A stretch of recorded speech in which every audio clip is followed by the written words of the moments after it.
Lecture du catéchisme de saint Pie X, expliqué par le chanoine Moisset. Premier commandement, suite. Question. Qu'est-ce que la vertu de religion? Réponse. C'est une vertu par laquelle nous rendons à Dieu le culte qui lui est dû. Commentaire du chanoine. Le mot religion se prend dans deux sens. Tantôt il désigne l'ensemble des rapports de l'homme avec Dieu, ligare, lier, relier l'homme à Dieu. Tantôt il désigne une vertu particulière, la première des vertus que nous avons appelée morale. C'est dans ce dernier sens que nous le prenons ici. C'est à peu près la même chose que la piété ou la dévotion. Elle nous fait rendre à Dieu le culte qui lui est dû. Qu'entend-on par culte? C'est l'hommage que l'on rend à un supérieur. Les enfants doivent avoir un culte pour leurs parents, c'est-à-dire les honorer. Ce culte s'appelle piété filiale. Si l'on doit un culte, un honneur à ses parents, à plus forte raison le doit-on à Dieu, qui leur est bien supérieur. Il doit être traité en Dieu. On distingue pour la vertu de religion, comme pour les trois vertus précédentes, les actes intérieurs et les actes extérieurs. Les actes intérieurs, qui sont produits dans l'âme sans qu'il en paraisse rien au dehors, c'est le culte intérieur. Les actes extérieurs qui tombent sous les sens, comme la prière du matin et la prière du soir, l'angélus, l'assistance aux offices de l'Église, la génuflexion, etc., etc. C'est le culte extérieur.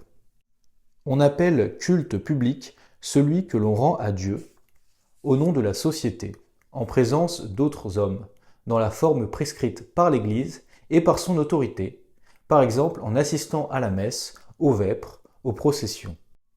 Petite histoire. Saint Vincent de Paul, dès son lever, se prosternait la face contre terre et adorait l'infinité majesté de Dieu. Saint Ignace adorait Dieu toutes les fois que l'heure sonnait. Autre anecdote.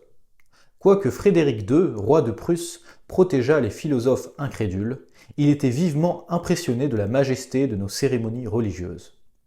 Un jour qu'il avait assisté à la grande messe, chantée dans la cathédrale de Breslau par le cardinal archevêque de cette ville, il dit à un prélat « Les calvinistes traitent Dieu comme un serviteur, les luthériens comme leur égal, mais les catholiques le traitent en Dieu. » Question. Qui sont ceux qui pèchent contre la vertu de religion? Réponse. Ceux qui tombent dans l'idolâtrie, dans le sacrilège ou dans la superstition. Il y a donc trois manières principales de pécher contre cette vertu. Question. Qu'est-ce que l'idolâtrie? Réponse. C'est l'adoration qu'on rend à autre chose qu'à Dieu. Commentaire du chanoine. Le mot idolâtrie en renferme deux autres, idole et latrie. C'est l'adoration des idoles. Latrie veut dire en effet adoration. Une idole, c'est une fausse divinité. Statue, image, animal, objet inanimé. On est idolâtre quand on adore une idole, c'est-à-dire quelqu'un ou quelque chose qui n'est pas le vrai Dieu. Serait-ce la Sainte Vierge? Bien qu'elle soit la plus parfaite des créatures, elle n'est pas Dieu, et on ne peut adorer que Dieu. Ainsi, les anciens qui adoraient des hommes, des animaux, des plantes, des objets inanimés, comme le soleil et la lune, étaient des idolâtres. Par exemple, le veau d'or, Exode chapitre 32, ou la statue de Nabuchodonosor, Daniel chapitre 3. Question. Qu'est-ce que le sacrilège? Le sacrilège est la profanation d'une chose sainte ou consacrée à Dieu. Profaner une chose, c'est la traiter sans respect, avec mépris, en l'employant par exemple à des usages grossiers et indécents. On distingue trois sortes de sacrilège. 1. Le sacrilège réel, ou la profanation d'une chose sainte, telle que les sacrements, en les recevant mal, ou les vases et ornements sacrés, calices, ciboires, ou les saintes reliques, les croix, les chapelets, etc. Le vol d'un objet appartenant à l'Église est aussi un sacrilège réel. Histoire. L'impie Balthazar, donnant un grand festin à ses officiers et courtisans, envoya prendre les vases sacrés d'or et d'argent que son père Nabuchodonosor avait enlevés du temple de Jérusalem, et il les distribua à ses convives. pour qu'ils s'en servissent durant le repas.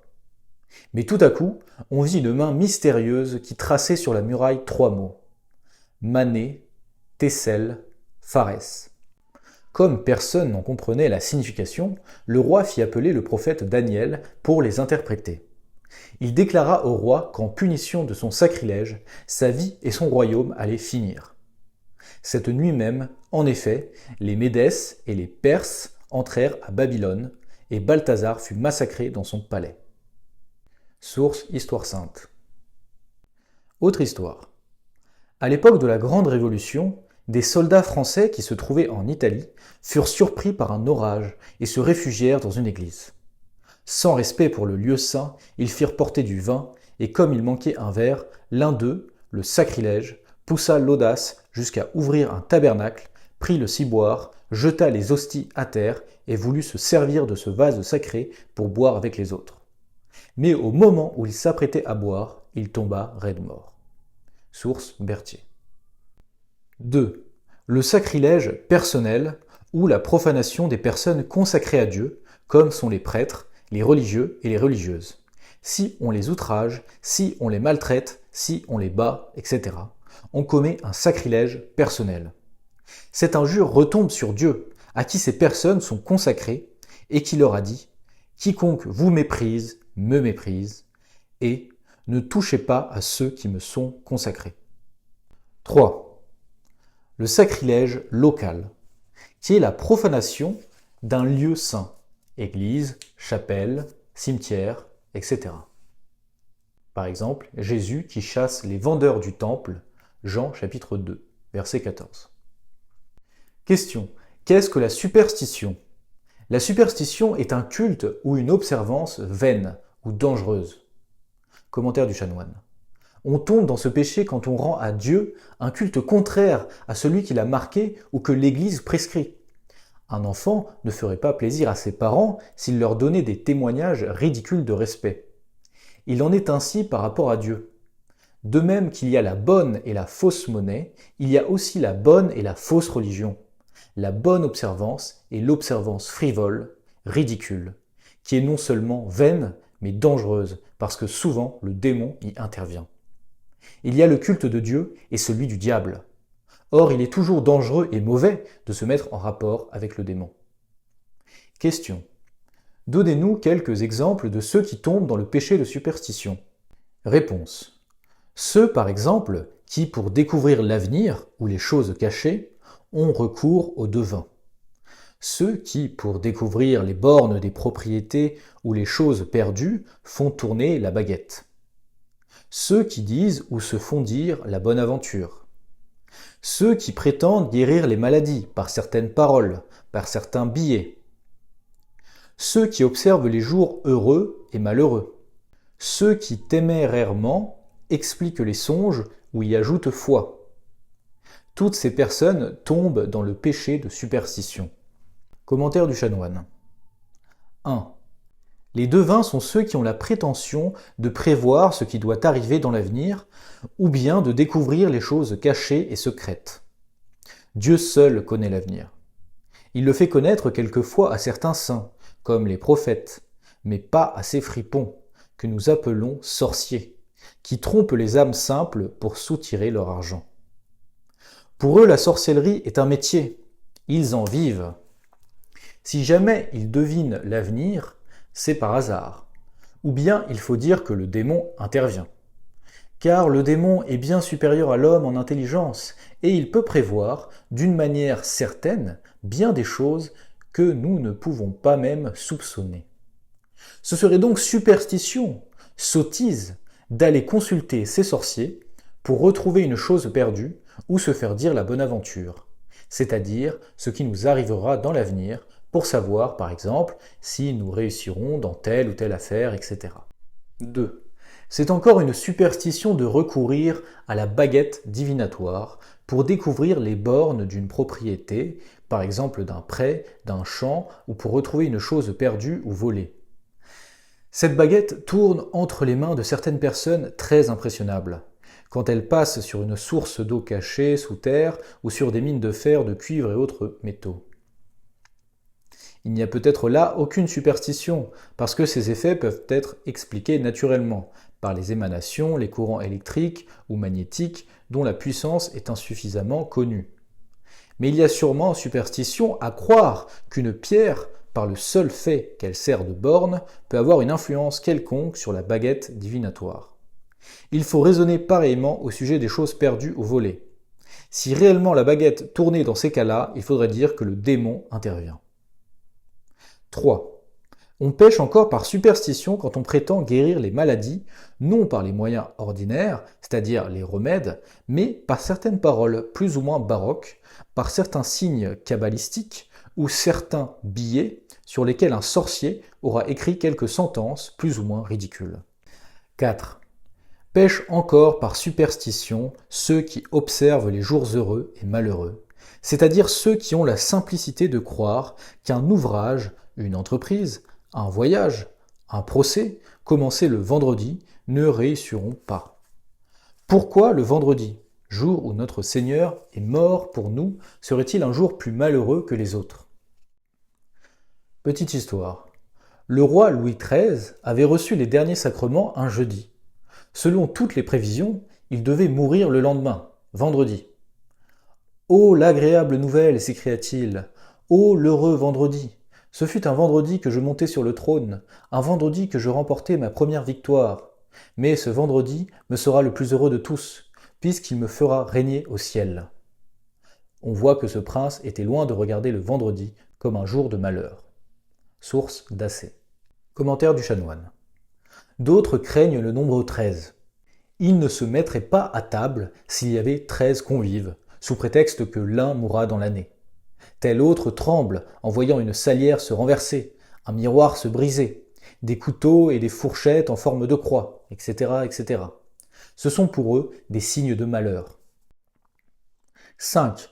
On pêche encore par superstition quand, des songes ou rêves, on veut conclure à ce qui arrivera. Il y a eu, il est vrai, des songes envoyés par le bon Dieu à certains personnages de l'Ancien Testament, Pharaon, Nabuchodonosor, etc. Songes par lesquels il voulait faire connaître ce qui leur arriverait. Mais il y avait des marques auxquelles on reconnaissait qu'ils venaient de Dieu, et quand Joseph et Daniel les expliquaient, Dieu lui-même leur en faisait connaître le sens. Il y a loin de ces songes surnaturels à ces rêves plus ou moins bizarres de notre imagination, pendant le sommeil, rêves auxquels il serait insensé d'attacher la moindre importance. Donc croire que ce que nous avons rêvé nous arrivera est un acte de superstition. Petite anecdote. Une vieille femme, étant tombée gravement malade, sa fille l'exhortait à recevoir les derniers sacrements. « Sois sans crainte, lui répondit-elle, je ne mourrai pas encore. Le coucou m'a prophétisé que j'avais encore 12 ans à vivre. » Il est en effet des personnes qui comptent vivre autant d'années, qu'elles ont entendu de fois le coucou chanter sans discontinuer. Comme l'état de cette pauvre femme empirait, sa fille finit par appeler un prêtre, mais il la trouva sans connaissance. Seulement imitant le chant du coucou, elle ne cessait de crier « Coucou, coucou !» et elle mourut ainsi sans sacrement. Source Berthier. Question. Ne péchons-nous pas contre le premier commandement en honorant la Sainte Vierge et les saints? Réponse. Non, parce que nous ne les honorons pas comme Dieu. Commentaire du chanoine. Nous pécherions si nous les honorions de la même manière que nous honorons le bon Dieu, c'est-à-dire si nous les adorions. Mais il y a des degrés dans la manière d'honorer quelqu'un. Nous voyons chaque jour faire diverses inclinations devant les personnes que l'on veut honorer. Elles sont profondes ou moyennes, ou bien ce sont de simples inclinaisons de tête. Devant le pape et les évêques, on fait la génuflexion, bien qu'on n'entende pas les adorer. On veut seulement honorer en eux les représentants de Dieu. Question. Quelle différence y a-t-il entre l'honneur que nous rendons à Dieu et celui que nous rendons à la Sainte Vierge et aux saints? Réponse. C'est que nous regardons Dieu comme le souverain Seigneur des anges et des saints et de toutes les créatures, au lieu que nous regardons les saints que comme les amis de Dieu.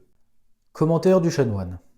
Cette réponse revient à dire que nous rendons à Dieu le culte d'adoration, tandis que nous ne rendons aux anges, aux saints et à la Sainte Vierge elle-même qu'un culte de vénération ou de respect. Jamais le culte d'adoration qui ferait de nous des idolâtres, puisque nous adorerions autre chose que Dieu. Un roi ne peut pas trouver mauvais que l'on honore ses ministres et les hommes de sa cour, pourvu qu'on réserve pour lui les honneurs royaux. Il est même honoré dans la personne de ses favoris. Pareillement, Dieu ne peut pas trouver mauvais qu'on honore les anges, qui sont ses ministres, ni les saints, qui sont ses amis. Les honneurs qu'on leur rend remontent jusqu'à lui. Tous les jours, c'est la fête de quelque ange ou de quelque saint. Nous sommes agréables à Dieu quand nous célébrons ces fêtes, surtout celles de nos saints patrons ou des patrons de la paroisse, à la condition de les célébrer non d'une façon païenne, par des réjouissances dangereuses, des danses et autres amusements licencieux, qui offensent Dieu, mais par l'assistance aux offices, la prière et l'invocation de ces saints patrons. Le culte que nous devons aux saints et aux anges porte un nom particulier, qui le distingue du culte d'adoration, réservé à Dieu seul. On l'appelle culte de Duli, mot qui veut dire révérence, vénération. Mais les anges et les saints ont une reine, la très sainte Vierge. Comme elle est plus sainte, à elle seule, que tous les anges et les saints réunis, que d'ailleurs elle est la mère de Dieu, et qu'à ce titre elle est de beaucoup supérieure aux anges et aux saints, nous lui devons un culte plus parfait. Ce culte, nous l'appelons d'hyperduli, mot qui veut dire vénération supérieure, respect supérieur. Quels que soient les honneurs que nous rendons à la Sainte Vierge, jamais nous ne l'honorerons au-dessus de ses mérites.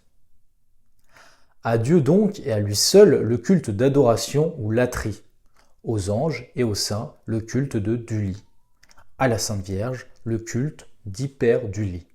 Question. Doit-on honorer les corps et les reliques des saints? Réponse. Oui, parce que les saints sont les amis de Dieu et que leurs corps ont été les temples du Saint-Esprit. Commentaire du chanoine. Passe encore, me direz-vous, d'honorer les saints et les anges. Mais pourquoi honorer des corps inanimés, des ossements, de simples objets qui ont été à l'usage des saints, tels que vêtements, livres, chapelets, instruments de pénitence, etc. En un mot, ce que nous appelons reliques, mot qui veut dire reste des saints. On honore les restes de ses parents, de ses amis et des grands hommes. On conserve quelquefois bien précieusement ce qui a été à leur usage, une plume, une épée, une simple mèche de leurs cheveux. On conserve à Paris comme une relique l'épée de Charlemagne et la veste grise de Napoléon Ier. Pourquoi ne serait-il pas permis d'honorer les corps et les reliques des saints qui sont les amis de Dieu? Ces corps, tout inanimés, qui sont aujourd'hui, ont été les temples habités par le Saint-Esprit, les ciboires vivants où a résidé notre Seigneur, plus que cela encore, les membres vivants de Jésus-Christ. À ces titres-là, ils sont dignes d'honneur, et le bon Dieu a montré qu'il avait pour agréable ce culte en permettant que, par les reliques, ils opèrent des miracles. Anecdote. On déposa un jour un cadavre dans le tombeau du prophète Élisée. Ce cadavre ressuscita immédiatement, par suite de son contact avec le corps du prophète. Les chaînes de Saint-Pierre, les linges de Saint-Paul guérissaient les malades. Des fleurs qui avaient touché le corps de Saint-Étienne rendirent la vue à un aveugle, au témoignage de Saint-Augustin.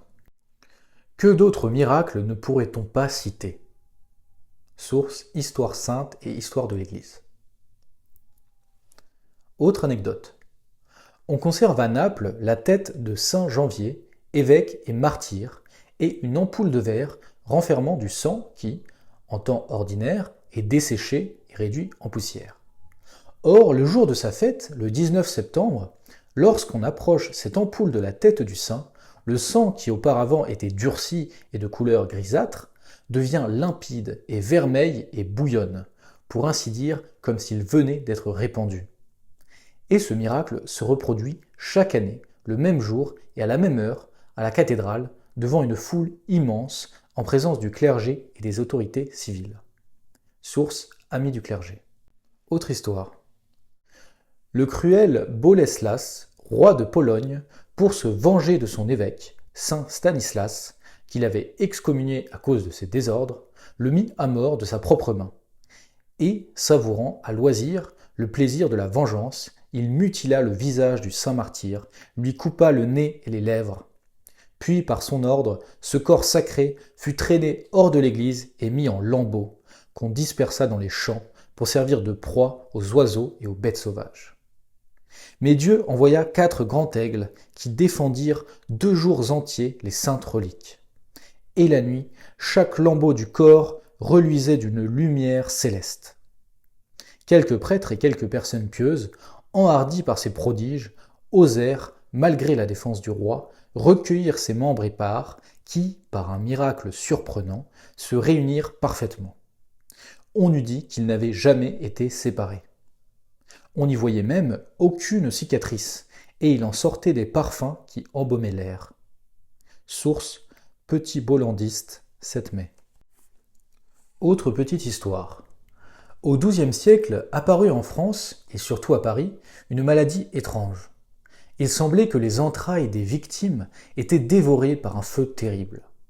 Saint Étienne, évêque de Paris, ordonna des prières et des jeûnes pour apaiser la colère de Dieu, mais le fléau continuait ses ravages. À la fin, on fit une procession solennelle avec les reliques de Sainte Geneviève, patronne de Paris. À peine ces reliques eurent-elles quitté l'église que les malades furent guéris à l'instant, à l'exception de 2 ou 3, que Dieu voulut sans doute sanctifier par des épreuves plus grandes. Source Desbrennes. Question. Quel honneur l'Église rend-elle aux images? Réponse. Un honneur qui se rapporte à l'objet qu'elle représente. Explication du chanoine.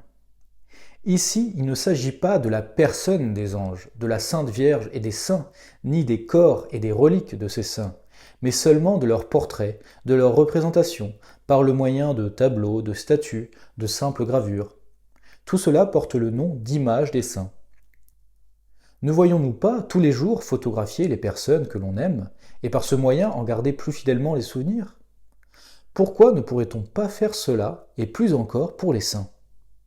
L'honneur qu'on rend aux images ne s'adresse pas toutefois aux images elles-mêmes, et à la matière dont elles sont faites, au plâtre, au marbre, à la pierre, au fer, à l'or ou au bois, s'il s'agit d'une statue, ni au papier, à la toile et aux couleurs, s'il s'agit d'un tableau ou d'une gravure, mais bien à l'objet que cette statue, ce tableau ou cette gravure représente, à la Sainte Vierge par exemple, si c'est une statue ou une image de la Sainte Vierge, à Saint Joseph, si c'est une statue ou une image de Saint Joseph.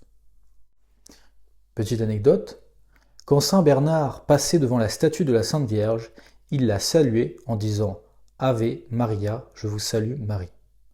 Un jour, la statue lui rendit le salut. Autre anecdote, les Sarrasins attaquèrent une église dans l'île de Chypre.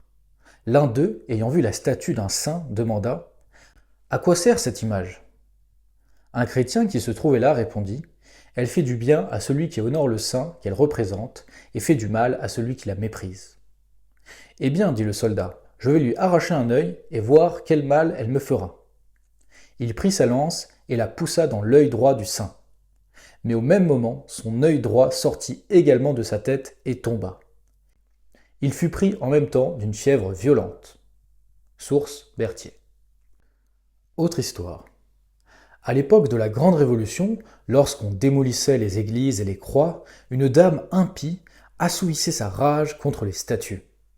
Ayant rencontré une statue de la Sainte Vierge, la misérable vomit contre elle des blasphèmes et s'armant d'un bâton, elle en frappa la statue. Un bras tomba. Or, quelques années après, cette dame eut un fils. Ce fils n'avait qu'un bras, et le bras qui lui manquait était précisément celui que sa mère avait brisé en frappant la statue de la Sainte Vierge. Respect aux images. Source Trésor d'Histoire.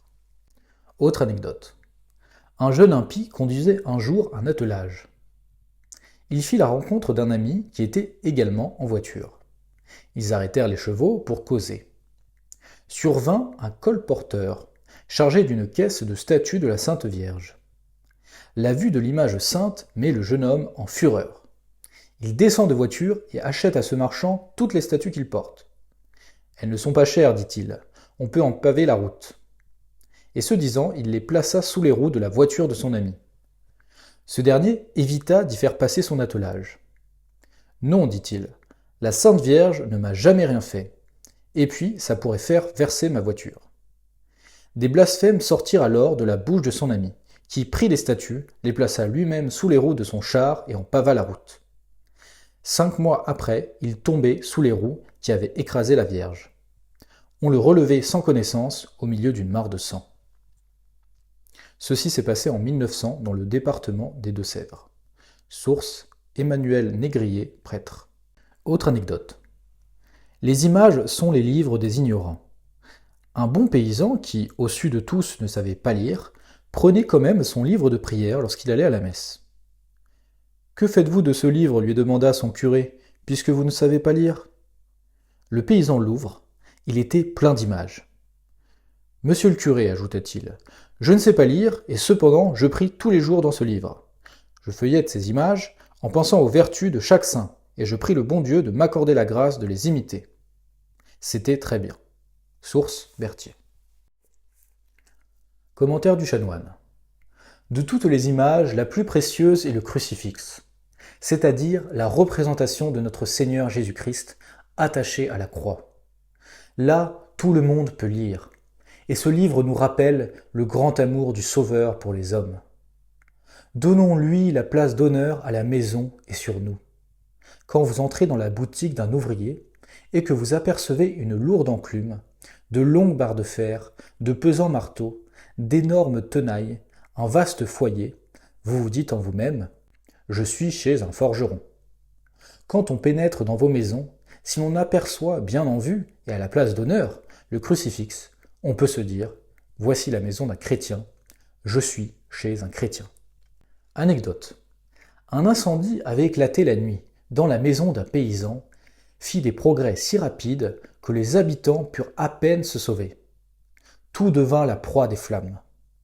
Cependant, l'aîné des enfants parvint à sauver un vieux mais précieux crucifix. Comme son jeune frère lui demandait pourquoi il avait emporté ce vieux meuble plutôt que d'autres objets de valeur, il répondit « N'est-ce pas là le meuble le plus précieux ?»« Qui nous consolera dans notre malheur ?» ajouta le père, profondément ému et approuvant très bien la conduite de son fils aîné. « N'est-ce pas celui qui a donné tout ce qu'il avait et qui a fait le sacrifice de son sang pour nous sauver ?» Source Berthier. Autre anecdote. Lorsque vous êtes dans votre chambre, disait saint Paul de la Croix, prenez votre crucifix en main, baisez avec amour les plaies de notre Seigneur et dites à ce crucifix de vous faire un petit sermon. Écoutez ce que vous disent ces épines, ces clous, ce sang divin. Ô le beau et le bon sermon. Source Sa vie, 28 avril. Autre petite anecdote. On raconte que saint Bonaventure avait usé les pieds de son crucifix à force d'en approcher ses lèvres. Commentaire du chanoine. Une autre image bien précieuse est celle du Sacré-Cœur. Notre Seigneur Jésus-Christ s'est engagé à bénir d'une manière particulière les maisons où son image serait exposée et honorée. Question. Qu'est-ce qu'on entend quand on dit qu'on adore la croix ? Réponse. Cela signifie qu'on adore Jésus-Christ souffrant et mourant sur la croix pour le salut des hommes. Commentaire du chanoine. Si nous devons honorer les images des saints, à plus forte raison devons-nous honorer la croix, soit la vraie croix sur laquelle Jésus-Christ est mort, ou une parcelle de cette croix, soit les croix qui n'en sont que des représentations, comme celles que nous trouvons sur les places, les chemins, dans les églises ou ailleurs.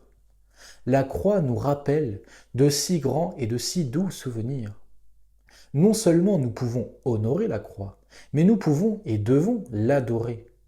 En l'adorant, nous n'entendons pas adorer le bois, le fer, la pierre, l'or ou l'argent dont la croix est faite, mais bien notre Seigneur qui est mort sur la croix. Il est Dieu, par conséquent, nous pouvons et devons l'adorer. Nous ne sommes donc pas des idolâtres quand nous adorons la croix. Petite anecdote. Un jour, 2 jeunes officiers, récemment arrivés à Nancy, sortaient de la ville. Devant eux s'avançait un vénérable vieillard, habit boutonné, marchant lentement, appuyé sur un bâton. Arrivé devant une grande croix, il s'arrête, salue avec respect la sainte image et s'éloigne. Le dimanche suivant à la messe, les deux jeunes officiers le reconnurent, priant avec ferveur. Au moment de la communion, ils le virent s'avancer à la sainte table et y communier. Il avait le ruban rouge à la boutonnière. « Mais quel est donc ce vieillard » se demandèrent-ils en sortant de l'église. « Et quoi » leur répondit-on, vous ne connaissez pas le général ?»« Quel général ?»« Le général Drouot. » Source Berthier. Le général Drouot était probablement un général très connu à cette époque. Autre anecdote. Après la Révolution, un prêtre fut appelé auprès d'un soldat grièvement blessé. « Mon ami, on m'a dit que vos blessures étaient très graves. »« Mon père, dit le soldat, voulez-vous écarter un peu les couvertures de dessus ma poitrine ?» Le prêtre le fit et il recula. Horreur, les deux bras étaient coupés. « Relevez maintenant les couvertures du côté de mes pieds. » Le prêtre le fit et ne vit pas de pieds. « Ah, pauvre ami, lui dit-il, comme j'ai pitié de vous, quel malheur !»« Oh non, répondit le jeune homme, je ne souffre que ce que j'ai mérité. Il n'y a pas longtemps, dans un moment de fureur, j'ai coupé les membres d'un crucifix que j'ai rencontré au bord de la route, et l'image du Sauveur est tombée par terre. Dans la bataille qui suivit, un boulet de canon m'a enlevé bras et jambes. Jésus-Christ m'a traité comme je l'ai traité moi-même. Mais si je suis puni de mon crime en ce monde, j'espère que Dieu m'épargnera dans l'éternité. Source d'Hébraïn. Fin de la leçon sur le premier commandement.